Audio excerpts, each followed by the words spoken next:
Esta era la última transparencia que habíamos visto, la dedicatoria de Copérnico al Papa Pablo III, con cierta delicadeza y cuidado. Les comenté que, además,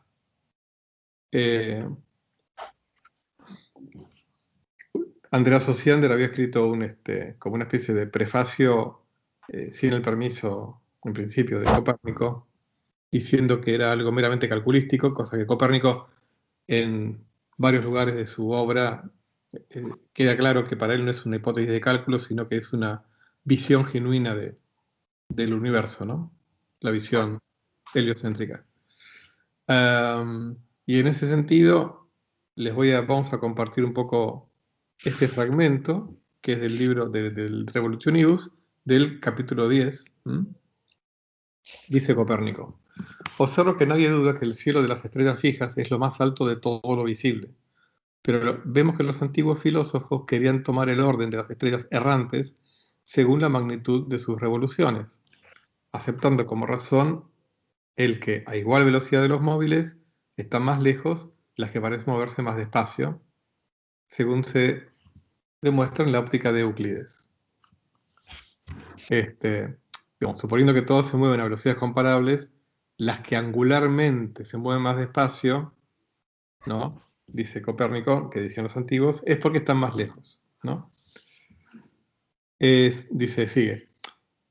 Sobre Venus y Mercurio se encuentran varias opiniones, porque no se alejan del Sol de la misma manera que los otros. Acá es lo que yo les comentaba en la clase pasada, ¿no? Por ello, unos los colocan por encima del Sol, como Timeo, el de Platón, otros por debajo de él, como Ptolomeo, y gran parte de los más modernos. Alpetragius coloca a Venus superior al Sol y a Mercurio inferior. De Alpetragius no hemos comentado nada, era otro, un astrónomo musulmán. Lo que les comentaba, acá Copérnico señala el problema de Mercurio y Venus, ¿no? Que nunca se separan en más de cierta cantidad de grados del Sol. Y eso es difícil de entender en un modelo geocéntrico, ¿no? Ahora lo vamos a ver. Lo que hice fue, de la clase anterior a esta, agregar una transparencia que me parece va a clarificar un poquito algunas cosas.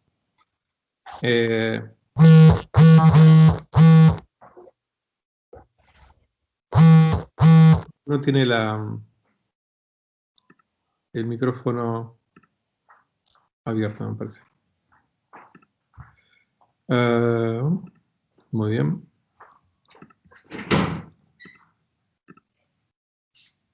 Sigamos. Espera un cachito. Bien. Entonces, sigue, ¿no? Siempre en el capítulo 10.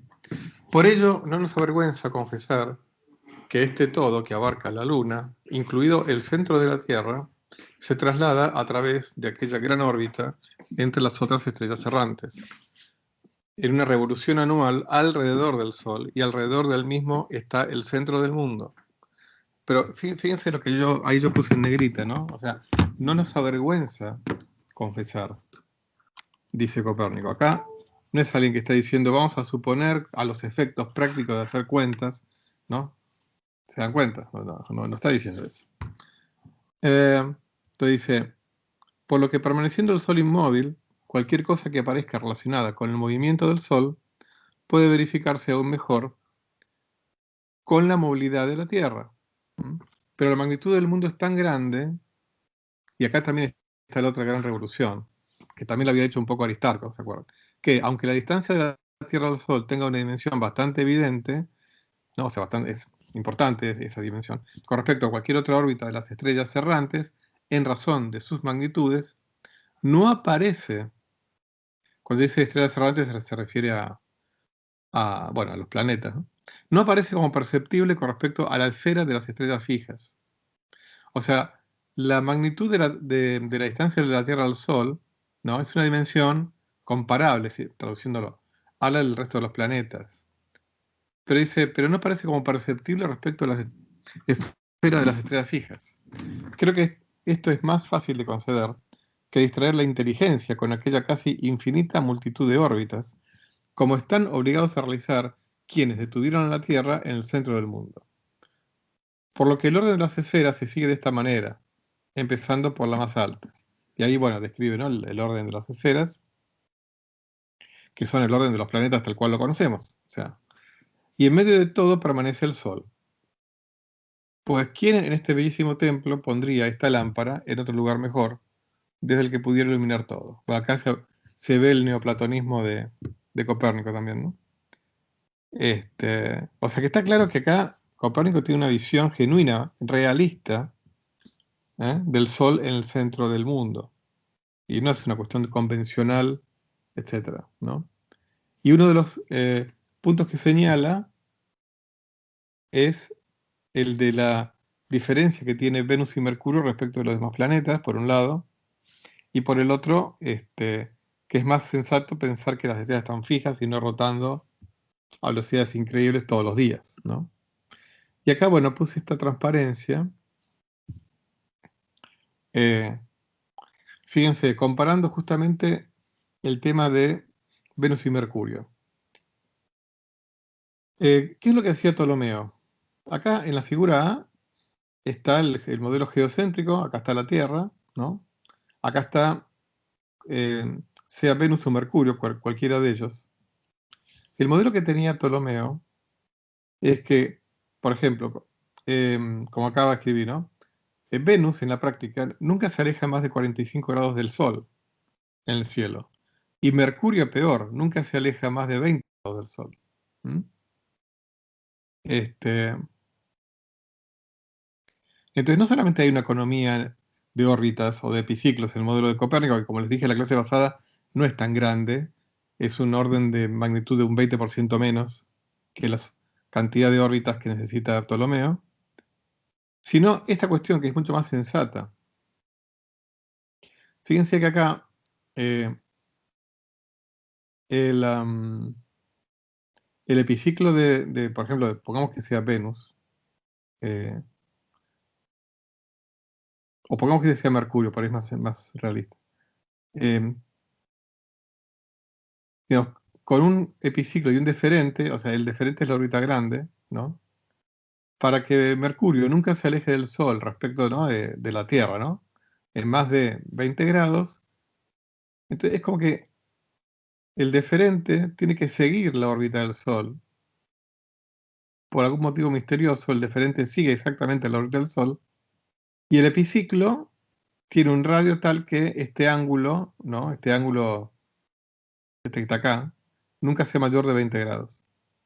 Algo bastante raro. O sea, son dos planetas que tienen un comportamiento diferente al de los planetas exteriores, que la clase pasada tuve como un furcio, un lapsus. En realidad, los planetas exteriores eh, tienen órbitas eh, que en realidad hoy sabemos que son órbitas alrededor del Sol, ¿no? Y que entonces se llega a la conclusión de que los epiciclos son desproporcionadamente grandes en relación a las órbitas de los deferentes en muchos casos. Bueno, así que acá se dan cuenta, fíjense el modelo heliocéntrico de Copérnico, y pongámosle que este es Mercurio, naturalmente se ve que nunca, no hay ninguna situación en la cual este ángulo que está acá, que sería el ángulo que subtiende Mercurio con el Sol, para un observador que está en la Tierra, este ángulo nunca puede ser mayor que una cierta cantidad. Imagínense, no importa en dónde esté Mercurio y dónde esté la Tierra, corran la Tierra, por ejemplo, sin mover a Mercurio. Este ángulo siempre va a dar chiquitito. ¿Eh? En el caso de Venus, digamos, también, nada más que como Venus, acá, digamos, el tamaño de la órbita de Venus es más grande que la de Mercurio, entonces permite ángulos más grandes, hasta 45 más o menos. ¿Ah? Así que esta es una de las diferencias claves, de las ventajas claves del sistema de Copérnico respecto del de Ptolomeo. Bueno, como les dije, fíjense, Copérnico murió en 1543 y 2 años después se inicia el Concilio de Trento, ¿ya? que dura casi 20 años. Y acá, en este concilio, se oficializa la reacción de la Iglesia frente a el surgimiento del protestantismo. Entonces, la Iglesia Católica, como reacción, se hace más ortodoxa, se radicaliza, se dogmatiza aún más, como reacción al protestantismo. Y una de las consecuencias que tiene eso es que se opone fuertemente al heliocentrismo. Lo cual es una pena, pero bueno, es así fue la historia. Fíjense lo irónico que, digamos, el tío de Copérnico, Lucas, era obispo de la Iglesia Católica. O sea, en la época de la juventud de Copérnico no había protestantismo, ¿no? A fines del siglo XV. Entonces, en ese mismo ambiente católico, en donde el tío lo mandó a estudiar, ¿no? A Bolonia, por ejemplo, donde Copérnico encontró a toda esa corriente neoplatónica, en ese ambiente intelectual, que era perfectamente coexistente con el catolicismo, luego, casi 100 años después del nacimiento de Copérnico, se hace un ambiente hostil, producto de la reacción de la Iglesia frente a la aparición del luteranismo, el calvinismo, ¿no? El protestantismo en general. Con lo cual, como les comenté, el libro de Copérnico pasa a estar en la lista negra, digamos, pasa a estar dentro de las obras prohibidas. Lo cual no quita que circulara de forma extraoficial en ciertos ambientes intelectuales. Irónicamente, a pesar de que a Lutero, como vimos la clase pasada, no le gustaba para nada la idea de Copérnico, el libro de Copérnico, o digamos las copias del libro de Copérnico, acuérdense que ya había sido impreso en Nuremberg, circulan, digamos, en forma muy velada en el mundo católico y en forma un poco menos velada en el mundo protestante.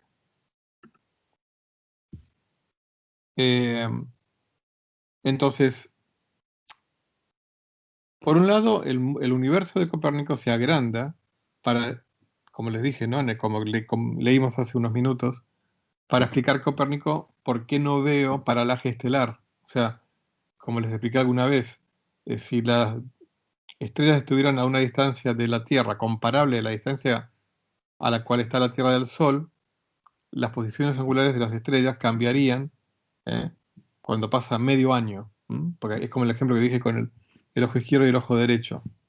Yo veo distinto las cosas angularmente cuando abro el ojo derecho de cuando abro el ojo izquierdo, cuando tengo un objeto más cerca respecto de otros que están más lejos. Copérnico explicó esto diciendo que las estrellas están mucho más lejos que la distancia de la Tierra al Sol. Eh, por supuesto que esto implicó no solamente para Copérnico eh, eh, supuso una apertura mental de agrandar el cielo, sino también una apertura dinámica, porque digamos, digamos, en la época de Copérnico, todavía Galileo no había nacido, y lo único que había, digamos, compatible o que permitiera pensar una solución a la otra paradoja que siempre se planteaba, y es, si la Tierra gira sobre sí misma, si lanzo una piedra debería caer lejos mío, porque en el transcurso que subí y bajó, la Tierra rotó. Esto, bueno, ya como vimos fue, digamos, esta paradoja fue, o este argumento fue atacado por Buridan, pero más que nada por Oresme, a partir de este eh, principio de ímpetus que se había ido desarrollando en el siglo XIV, que supongo que Copérnico lo conocería.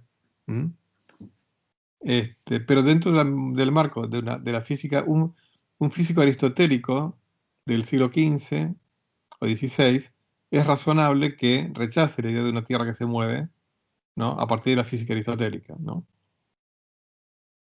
Eh, o sea que, como, digamos, resumiendo, digamos, las mayores virtudes de Copérnico es su espíritu perseverante, tanto en digamos, en lo observacional, porque supuso varias décadas, este, y su apertura mental.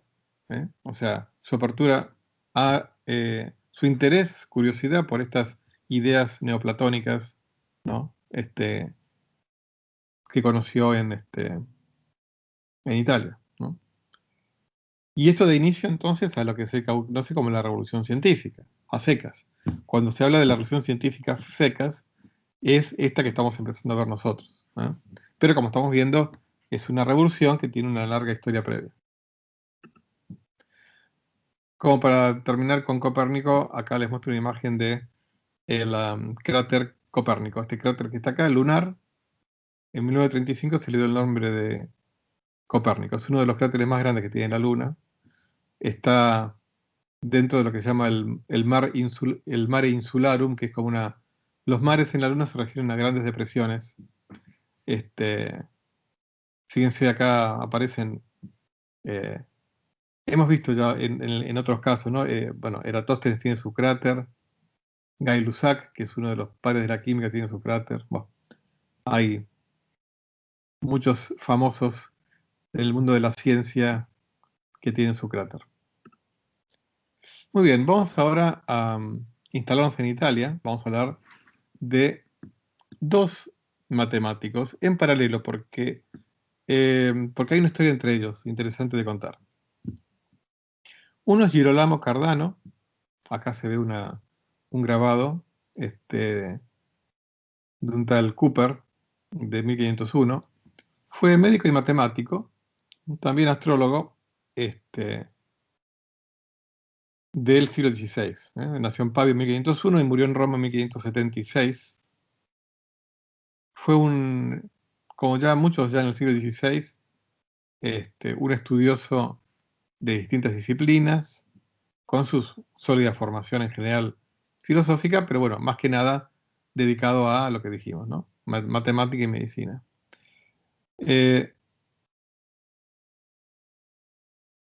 Pero fue una persona además con una personalidad muy fuerte. De hecho, fue uno de los primeros en publicar una autobiografía, ¿eh? Lo cual, como les dije, hasta esa época no era muy común, ¿no? Esta, digamos, celebración de la propia vida, de la propia historia individual, ¿no?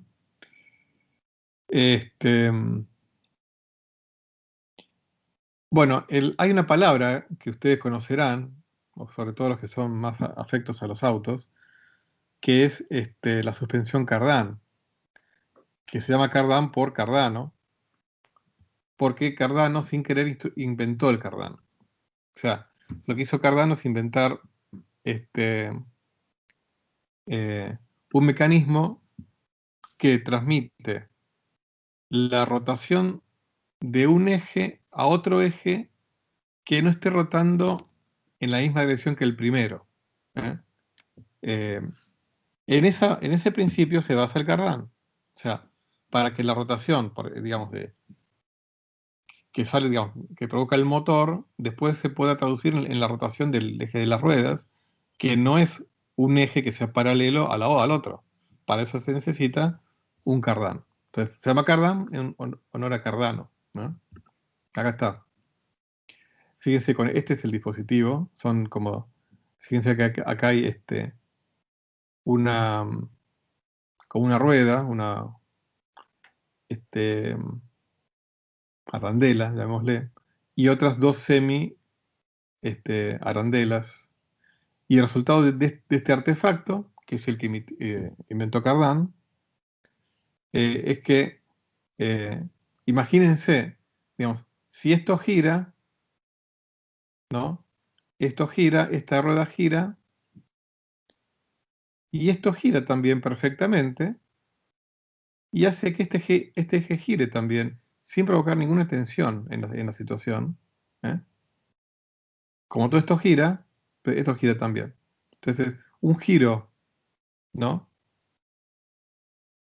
Cuyo plano de giro es se transmite a un giro cuyo plano de giro está rotado, ¿no? Esta es la idea del Cardano. Este dispositivo lo inventó Cardano.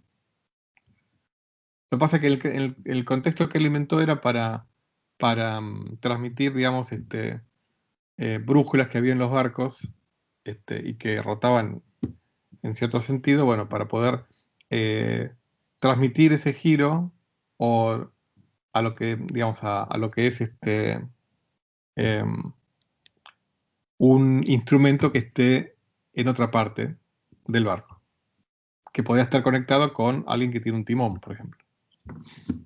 Muy bien, entonces Cardano, como les dije, estudió medicina en la Universidad de Padua, acuérdense de Padua, neoplatonismo, etc. Y fue muy curioso porque fue un matemático de renombre. Acá, por ahí no, por más que estaba acá, eh, fue el primero en publicar una solución completa a la ecuación de tercer grado, que como comentamos en alguna otra clase, ni siquiera hoy en día se estudia ni siquiera en la facultad. O sea, porque es una ecuación bastante compleja. La expresión para la solución general es compleja, pero ahora vamos a ver un poquito el detalle de eso. Pero como médico destacó. Llegó a ser el médico del Papa, atendió al último arzobispo católico de Escocia, antes de que, bueno, Escocia se convirtiera o se rebelara contra el Papa, John Hamilton. Y bueno, se ve que el arzobispo o el arzobispado de Escocia eh, era bastante acaudalado porque aceptó pagarle 2.000 coronas de oro por haberlo curado Cardano, perdón, al arzobispo por sus problemas de asma. No sé qué es lo que habrá hecho, pero bueno. Incluso como escritor, escribió libros que fueron bestsellers, porque hasta escribió libros que hoy en día llamaríamos de autoayuda. Por ejemplo, el propio Shakespeare comenta haber leído algunos de los libros de Cardano, como por ejemplo de propia vida, acerca de la propia vida o la consolación. Pero además tenía su faceta lúdica que le trajo grandes ganancias y grandes pérdidas. Le gustaba mucho jugar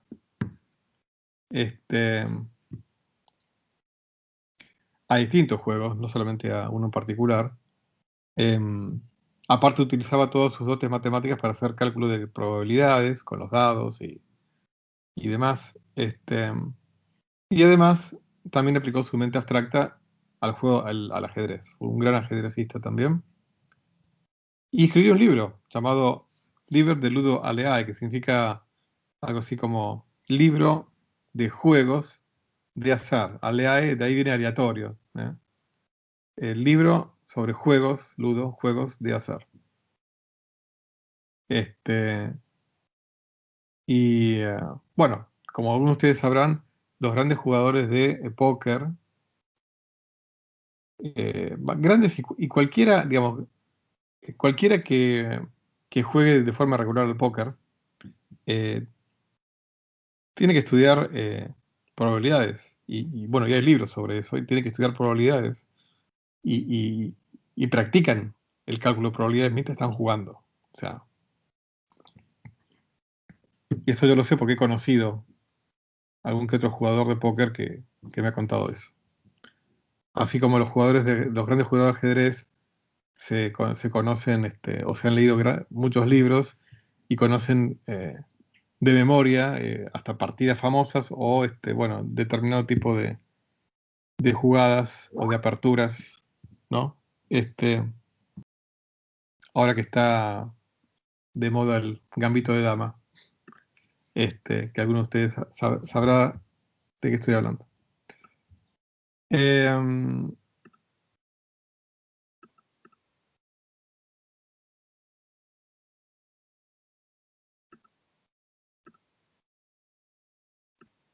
También como astrólogo hizo muchas predicciones y como astrólogo, cuando no acertaba en alguna, explicaba por qué no había acertado o bien trataba de que nadie se acordara de eso, ¿no? Es como los videos que han circulado este año mostrando muchas famosas astrólogas el año pasado decir que este año iba a ser maravilloso y que a tal o cual le auguraba muchos viajes y demás. Escribió un libro muy curioso. Supongo también, aparte de que Cardano fue importante para la historia de la ciencia, es otro ejemplo de hombre renacentista. con múltiples y disímiles intereses. Escribió un libro llamado Metoposcopia, ¿no? Que no sé muy bien la etimología, pero es un libro acerca del arte de leer, el destino y la personalidad de una persona a partir de su cara, ¿eh? Y de las irregularidades de una cara. Con igual de leer las rayas de una mano, leer quién sabe cuántas cosas de una cara. Y acá puse un ejemplo, ¿no? Dice, una mujer con una verruga en su mejilla izquierda, un poco a la izquierda del hoyuelo, será eventualmente envenenada por su marido. No sé de dónde sacó todos estos conocimientos, entre comillas, de qué tipo de fuentes ancestrales. No he tenido acceso a primera mano a este libro, pero bueno, es muy curioso.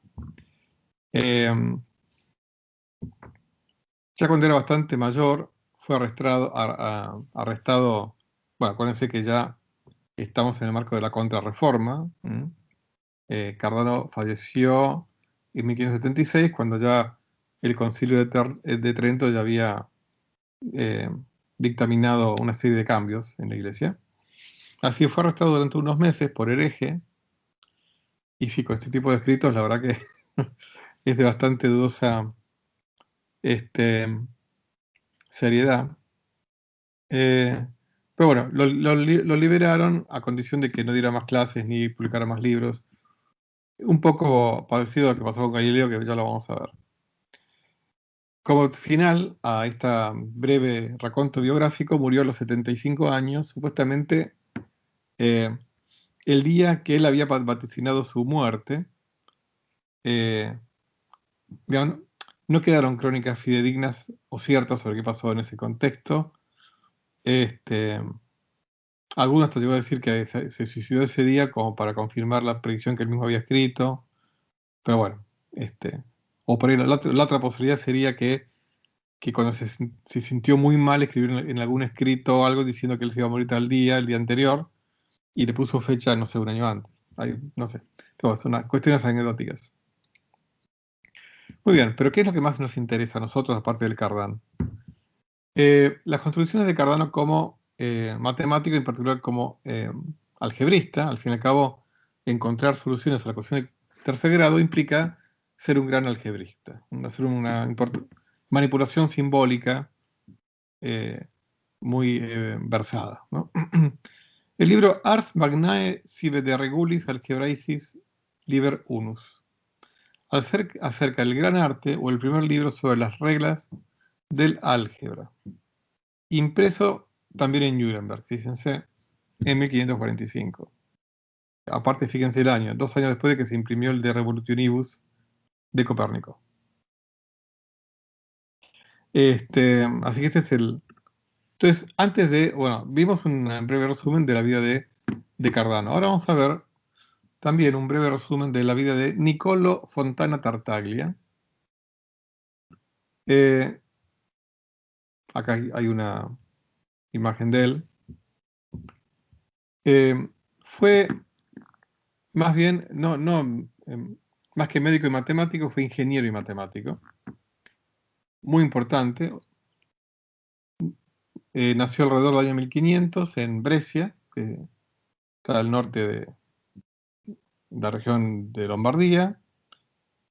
Tuvo una niñez bastante carenciada, pero tuvo una gran dote matemática, fue un importante autodidacta,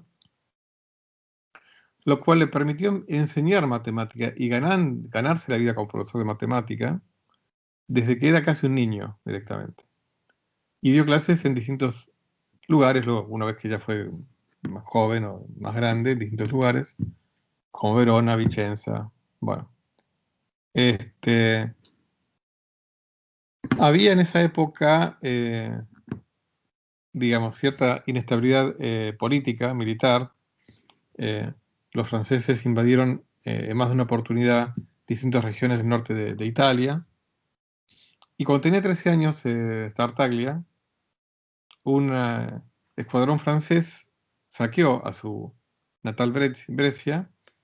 Hubo una importante matanza, pero Tartaglia sobrevivió pero recibió una herida en el mentón que lo dejó un poco tartamudo. Y de ahí viene el apodo Tartaglia. Tartaglia es un apodo en realidad. ¿Eh? Este, Uno de sus principales aplicaciones como matemático fue estudiar, calcular las trayectorias de los proyectiles.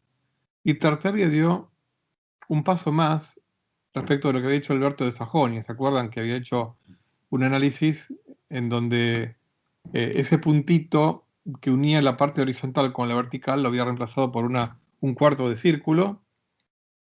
Acá Tartaglia va un poquito más allá. ¿Mm? Es como una especie de eslabón entre Alberto de Sajonia y Galileo. ¿Mm? O sea, juega con otras curvas, empieza a jugar incluso hasta con la propia parábola. Eh, y como otro dato interesante hizo la primera traducción de la geometría de Euclides al italiano.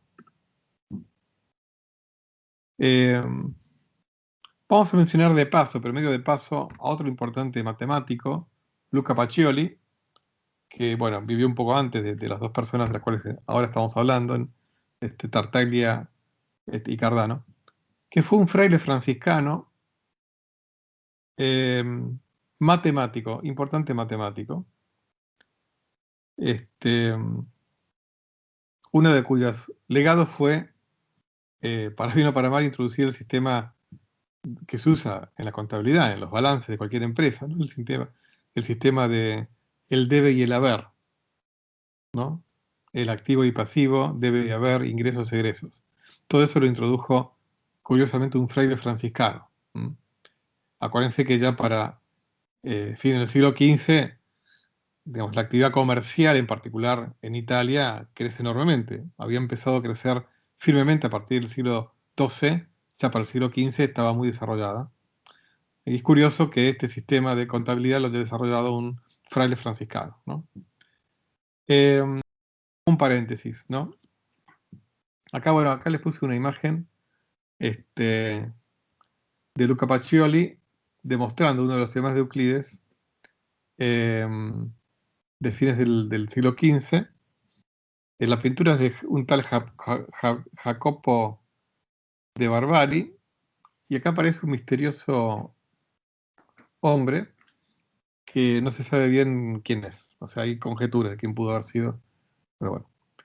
Este, lo que hizo Luca Pacioli es empezar a analizar las ecuaciones de tercer grado y encontró algunas soluciones a casos particulares. Un caso es este. Fíjense acá, a la ecuación cúbica le está faltando el término cuadrático. O sea, el caso más general de una ecuación cúbica es, bueno,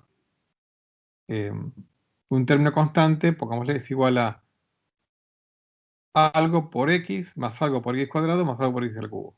Acá le está faltando el x cuadrado. Y este otro caso particular es una ecuación cúbica, pero que le falta el término lineal. Este, ¿Qué hizo con estas ecuaciones? Él notó que estas ecuaciones, cuando tienen coeficientes enteros, no hay soluciones. ah, Él dijo que no tenían solución. ¿Pero qué significa que no tenían solución? Significa que no tenían soluciones dentro del conjunto de los números reales racionales. Eso es lo que quería decir. ¿eh? Que no tuvieran solución. Estamos en el siglo XV y todavía no está establecido la notación tal cual la conocemos ahora. Fíjense, estos anticipos que había hecho Diofanto en su momento todavía no se habían desarrollado. Fíjense cómo decía Pacioli, cómo se refería a esta ecuación. La cosa y el cubo igualan un número. Como que la cosa es la incógnita misma, que el X es la incógnita, ¿no? Pero no estaba el X, la letra X no se usaba en esa época. Es la cosa, es la cosa que yo quiero determinar, que tengo indeterminada, ¿no? La cosa y el cubo, que sería el cubo de la cosa, ¿no? Pero ambos multiplicados por distintos números, ¿no? Y aquí al cuadrado lo llamaba el censo. No sé por qué, la verdad que no lo sé por qué. El censo y el cubo igualan un número, ¿no?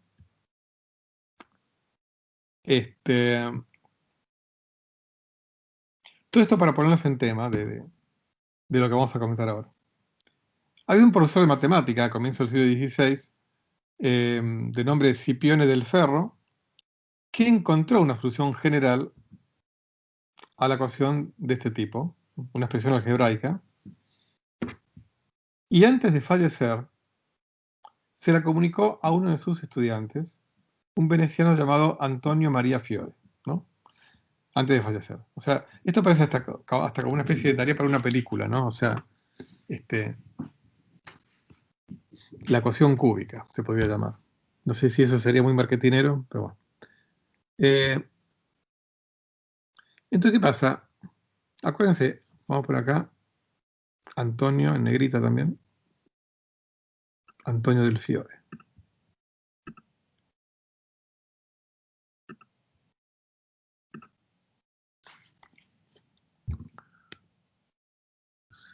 Entonces, acuérdense, estamos acá, profesor de Bolonia, es que le cuenta a su alumno esto.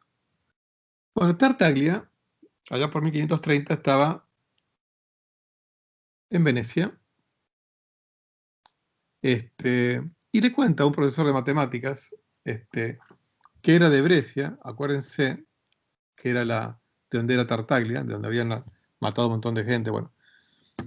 Este profesor, su nombre era, digamos, era Dacoy, le cuenta a Tartaglia que había encontrado una solución del tipo 2, de este tipo, pero no del tipo 1, de las que había, digamos, clasificado Luca Pacioli, ¿no? Ahora, esto que se lo cuenta Tartaglia a Dacoy, que había encontrado la solución al tipo 2, ¿no? Claro, Del Ferro había encontrado la solución a la del tipo 1. Entonces se entera Del Ferro de esto. Quizá porque se lo cuenta Dacoy, no lo sé, ¿no? Entonces lo reta a Tartaglia a una competencia.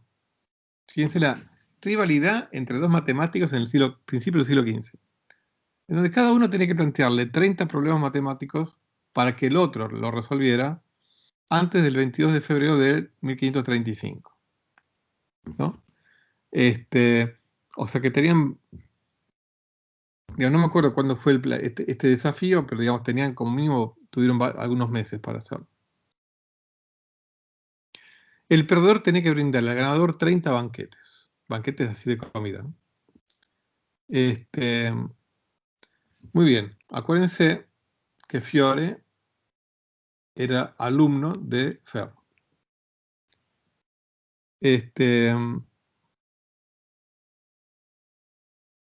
Acá, si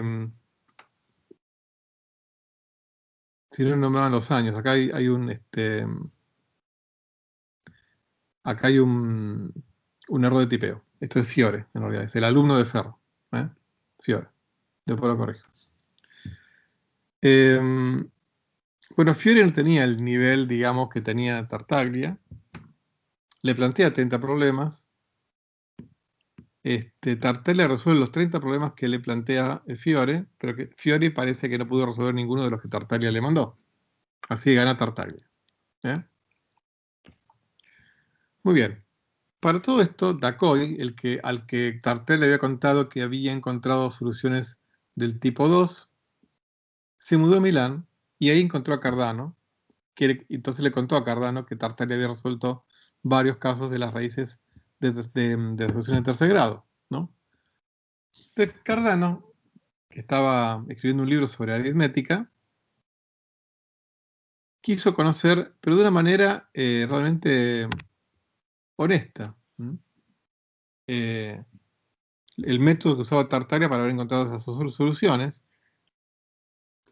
para incluirlas en el libro, pero incluirlas citando al autor. Entonces le empezó a escribir a Tartaglia para que le permita que le cuente su método y que él lo incluía en el libro, obviamente con todos los créditos correspondientes. Entonces lo que hizo Cardano, que era un hombre más de mundo que de Tartaglia, le dijo que si que le iba a presentar al gobernador de Lombardía, que era un tal Alfonso de Ávalos, que en realidad era el comandante del ejército de Carlos V, que estaba en ese momento, digamos, estacionado ahí cerca de Milán. Y bueno, es como que lo quiso adular un poco, ¿no? Le dijo que había comprado 2 ejemplares del libro de Tartaglia sobre artillería, y que uno se lo había regalado al gobernador, y que se había puesto que al gobernador Ávalos le había interesado mucho. Entonces, bueno, Tartaglia es como que todo esto lo sedujo, y fue a Milán. Lo recibió Cardano, por supuesto, pero el gobernador justo se había ido de la ciudad. Muchos sostienen que esto posiblemente haya sido, digamos, que Cardano sabía que el gobernador no iba a estar, pero que igual, no, que obviamente no se lo dijo a Tartaglia.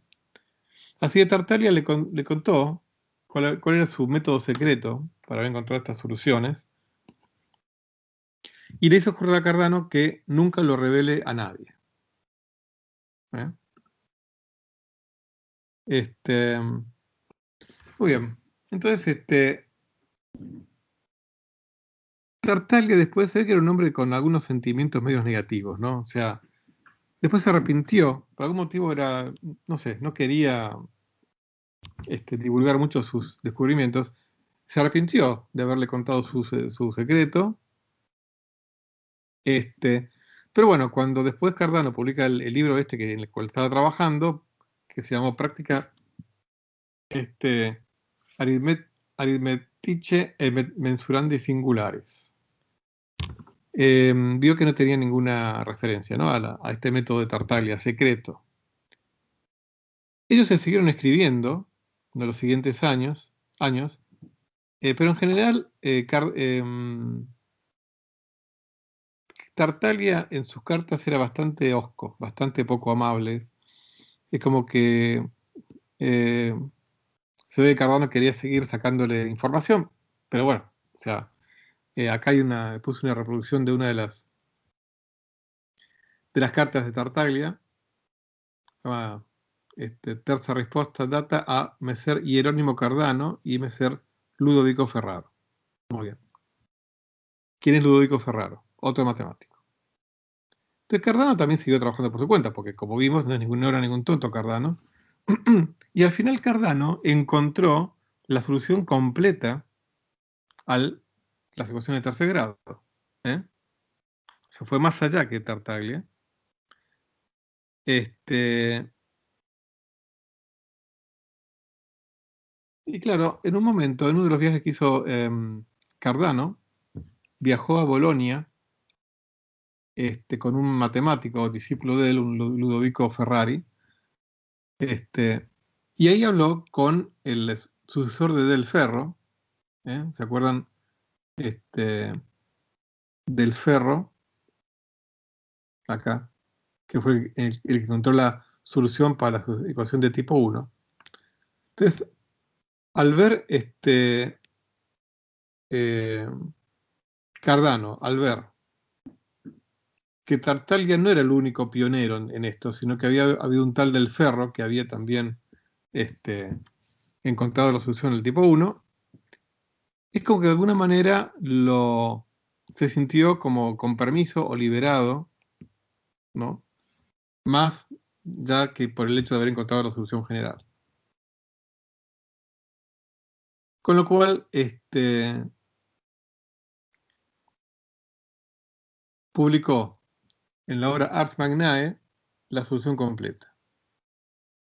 Pero citó los trabajos de Del Ferro y de Tartaglia, no es que no los citó. Bueno, cuando se enteró Tartaglia, se enfureció y bueno, terminaron enemigos totalmente. Lamentablemente, bueno, Tartaglia se murió y las fórmulas son conocidas como fórmulas de Cardano. Es como que incluso el caso que descubrió Tartaglia hasta que como quedó al final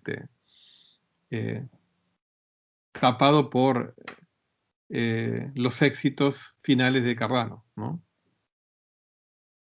Bueno, les cuento que Ludovico Ferrari, este alumno del que comenté, este discípulo de Cardano, unos años después incluso va a superar a su maestro, Ludovico Ferrari, y encuentra el problema, la solución al problema de las ecuaciones de cuarto grado. ¿Eh?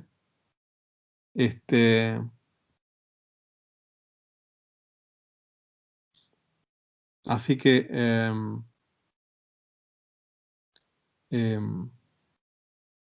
que ni les cuento la complicación que tienen las expresiones de las ecuaciones de cuarto grado. O sea, realmente son, si las de tercero son complicadas, las de cuarto ni les cuento. Acá también hay otro error, porque aparece Novara, tenía que haber sido Cardano, no Novara. Pero bueno, después lo corrijo. No importa. Muy bien. Así que bueno, esta es la historia de estos dos grandes matemáticos, que tampoco también cuenta el ambiente intelectual, cierto ambiente intelectual italiano, y también, bueno, un hito, ¿no? Cómo va desarrollándose el álgebra y las matemáticas. Muy bien, pasemos ahora a Giovanni Battista Benedetti,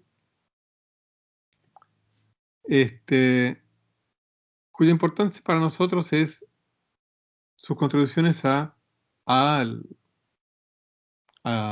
movimiento de los proyectiles, ¿no? O sea, en pos de el ímpetus y todas esas cosas.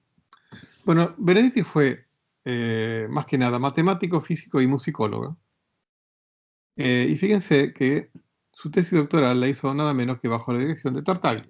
¿Mm? Ya vamos avanzando, fíjense que ya estamos en pleno siglo XVI. O sea, como que vamos y venimos, porque ahora estamos hablando de cuestiones más matemáticas y mecánicas. Antes hablamos de Copérnico, o sea que eran más astronómicas. Y tuvo una serie de ideas muy interesantes, Benedetti. Digamos, la gran evolución de Buridan fue, como les dije, poder deshacerse de la influencia del aire para explicar por qué un proyectil se sigue moviendo.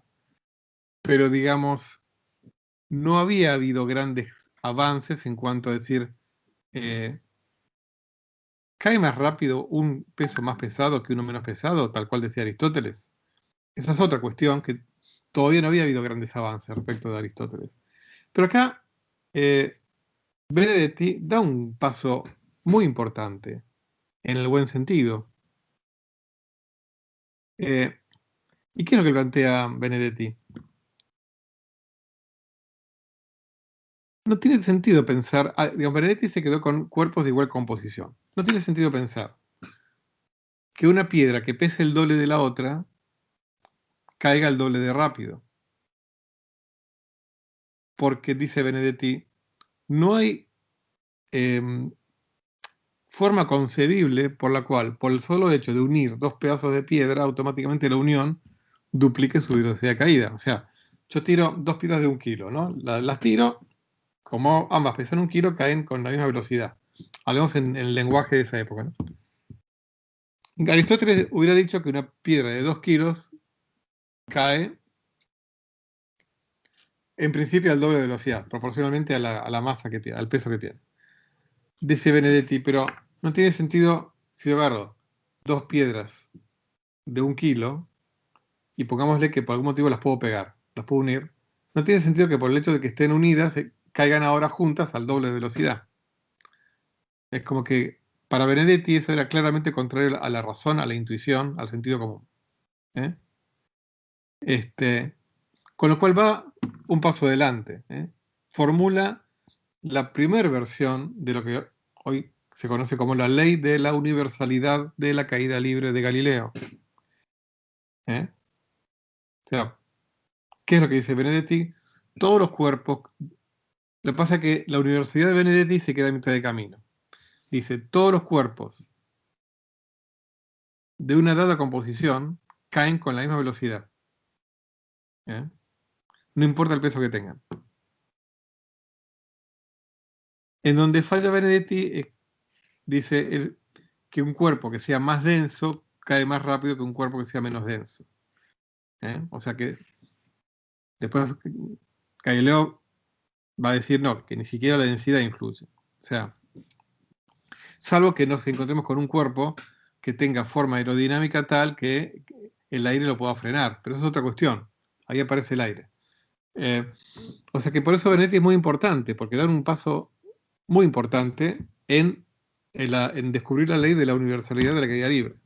Que aparte les comento que eso además, siglos después, va a llegar a Einstein a deducir su principio de equivalencia, el cual va a ser el gran inspirador para que Einstein descubriera su teoría general de la relatividad. Pero eso es otra historia.